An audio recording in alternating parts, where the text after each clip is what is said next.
რამდენიმე საათში იქნება ჯერ უკრაინისთვის გახსნიან პირველ ფუნდამენტალურ კლასტერს, შემდეგ კი უკვე მოლდოვასთვის, ანუ ასეთი თანმიმდევრობა ექნება და რა თქმა უნდა ჩვენი კოლეგები ორივე ქვეყნიდან ჩამოსული არიან და მათთვის ეს ძალიან მნიშვნელოვანი თარიღია, რა თქმა უნდა, კრემლის თავდასხმა კიევზე და კონკრეტულად თუნდაც კიევის პეჩორის ლავრაზე აქ ფიქრობენ, რომ ეს სრულიადაც არ ყოფილა შემთხვევითობა დღევანდელ დღესთან დაკავშირებით, რადგანაც ჩემი კოლეგებიც ამბობენ, რომ სულ სხვანაირად უნდა აღენიშნა უკრაინას ეს ამბავი და განსაკუთრებული ყურადღების ქვეშ უნდა მოხვედრილიყო თუნდაც ვოლოდიმერ ზელენსკისთვის, მაგრამ რუსეთია და ვლადიმერ პუტინი არცulis თავის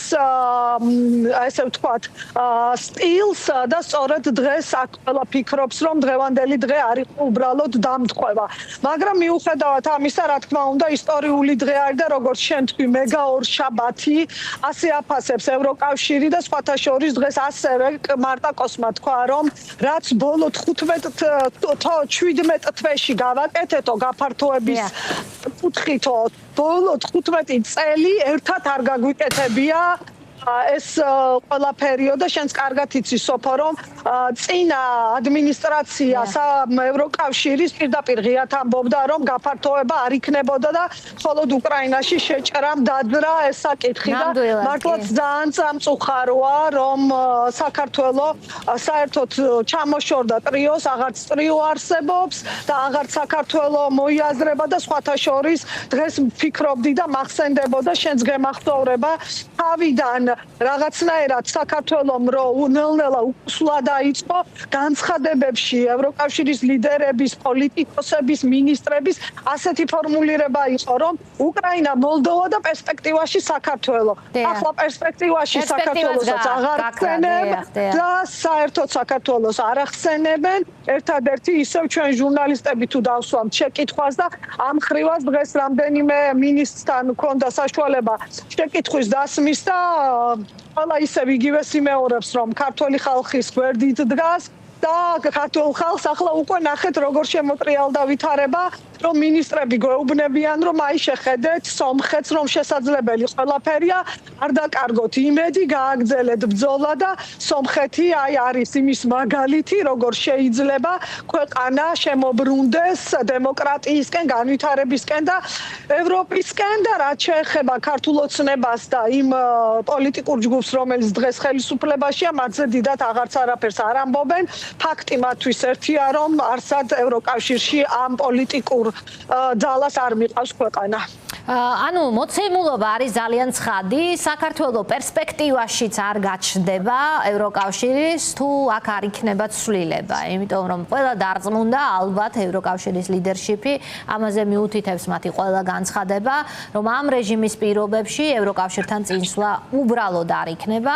იმიტომ რომ მე ვთქვი იმის ნაცვლად რომ რეკომენდაციები შეესრულებინა ისევე როგორც მოლდოვასა და უკრაინას და ახლა ჩვენს გაგვეხსნა მოლაპარაკების პირველი თავი. აი წარმოიდგინეთ ამას უფიქრობ ამას, რომ არ ურჭობდეს აი ამ მატარებელს მიმავალს ევროკავშირისკენ, რომელიც ახლა მიდის ძალიან ჩქარი ტემპით, ივანიშვილის რეჟიმი ლურსმნებს. ხომ ჩვენ ვისაუბრებთ, საერთოდ არ დავხარჯავდით ამდენ ძალისხმევას, არც პროტესტზე, არც ადამიანების უმოწყალოდ ცემატყეპა არ იქნება მთავარი თემა, იმიტომ რომ არ იქნება ასეთი საჭიროება, იქნება ალბათ როგორც აი ნოდარ მელაძის კადრებმა აჩვენა დახურული ჩვენების მოსაპოვებელი და ამაზე რა თქმა უნდა ვისაუბრებდით, მაგრამ ამაზე გადავრთავდით ჩვენს ძალისხმევას ადამიანის უფლებების დარღვევის ფაქტებზე, მაგრამ ჩვენ დღეს ვსაუბრობთ საერთოდ ქვეყნის მომავლის შეჩერებაზე, რომელიც გადაწყვეტილი აქვს რეჟიმს, რომელიც ახლა მართავს ამ ქვეყანას. ამიტომ მე ამ კითხვას დავსვამ, მე ჩემი შთაბეჭდილება მაქვს, მაგრამ შენი შთაბეჭდილება მინდა ვიკითხო, მან მოსმელილიც და არაერთი დღეა შენ ამ თემებს აშუქებ მან ადგილზე. აი, დამოკიდებულება არსებული ივანიშვილის რეჟიმის პირობებში, ვინმე რჩება განცდა, რომ მოტრიალება პროცესის შესაძლებელია? სოფო ესე საუბრებით და თუნდაც შეკითხვებს როცა ვსვამთ და ინტერვიუებში ამას მე პირადად ასე ვერ ვხედავ, თუმცა ევროკავშირი მაინც იტოვებს და უტოვებს გზას და უტოვებს ნაბიჯს და ამას მოწმობს თუნდაც აი ეს ტექნიკური მოლაპარაკებები უვიზო მიმოსვლაზე, რაც იყო გასულ კვირას ამას მოწმობს განცხადებები, რომ რატომ აკეთდება ეს განცხადებები. ეს ეფუძნება იმას, რომ ქართველი ხალხის ნება არის ევროკავშირში გაწევრიანება და ევროკავშირის ყველა სტრუქტურის ლიდერი სწორედ ამ კუთხით ამბობს, რომ ქართულმა ოცნებამ უნდა მოусმინოს თავის ხალხს და იმ შემთხვევაში თუ კი ისინი მოусმენენ და გადადგამენ ნაბიჯებს, ევროკავშირის კარი ღია. დღეს მაგრუს სახნამაც კიდევ ერთხელ თქვა, რომ ევროკავშირის კარი საქართველოსთვის ღია, მაგრამ ასეთ ვითარებაში, ასეთი პირობებით და ასე როგორც არის ქვეყანა, რა თქმა უნდა, ლაპარაკიც ზედმეტი არის და ფაქტიც სახეზეა ვხედავთ, რომ საერთოდ არაფერში აღარ მოიაზრება სამწუხაროდ საქართველოს და კიდევ ერთი არის ძალიან მნიშვნელოვანი თემა, ჩემი დაკვირვებით, რაღაცნაირად პროპაგანდა ცდილობს, რომ მაქსიმალურად დააჯეროს ქართველ ხალხს, რომ უკრაინა და მოლდოვა კაცმა არ იცის გაწევრიანდებიან თუ არა, როდის იქნება, მაინც ჯერ ვითომ თითქოს ჯერ საერთოდ მოლაპარაკებებს არ უხსნიდნენ. ეხლა თითქოს თავების გახსნათ და აბსტრაქტული საკითხია და რაღაცნაირად გადღაბნა უნდა ამ საკითხის და არა, ალბათ ჩვენი მთავარი მიზანია სოფო, რომ ამ ადამიანებს დავანახოთ რეალობა, რომ კი დღეს 2 საათში უკრაინას გაუხსნიან ომში ქვეყანას. გაუხსნიან პირველ ფუნდამენტალურ კლასტერს და პირველი ფუნდამენტალური კლასტერი ეხება ადამიანის უფლებებს, თავარ ევროკავშირის თავარ ფასეულობებს, რაზეც დგას ეს ორგანიზაცია და რასაც ყველაზე მეტად არღვევენ დღეს საქართველოში. ასე რომ ქართველები ეხლა ალბათ ყველაზე რელევანტურია ქართველებმა მოსახლეობამ გაითავისოს რა დავკარგეთ. უკვე ის კი არა რომ რას კარგავთ. რა დავკარგეთ, ნამდვილად გეთანხმებით. მე მგონია რომ საზოგადოების დიდი ნაწილი ამას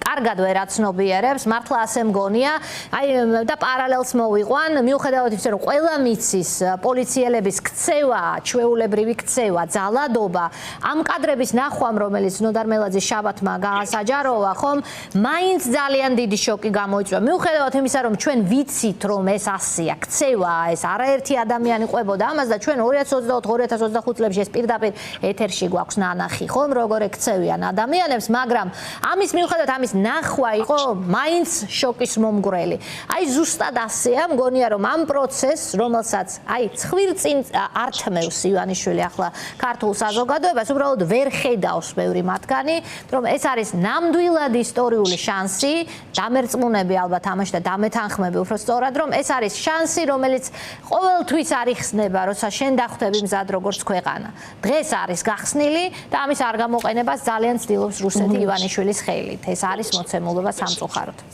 თამარ, დიდი მადლობა, ეს ჩემი შეფასება იყო ბოლოს, ხომ არ გაქვს ამის საქმელი მონტენეგროც დაეწევა აგერ პროცესებს. მონტენეგროზე დიდი ხანია უკვე საუბარია, რომ ის ფრონტრანერია და 2028 წელსაც უწინასწარმეტყველებდნენ უკვე რამდენიმე თვეა. ბოლოს ერთადერთი მინდა იცი რა ვთქვა, რომ აი ამას ხვირწინ ართმევენ არა მხოლოდ იმ მოქალაქეებს, ვინც არ ეთანხმება ქართული ოცნების პოზიციას. ისინი თავის შვილებს და თავის მომავალს ართმევენ, იმიტომ რომ რაც არ უნდა ქონდეთ შესაძლებლობა, რომ დღეს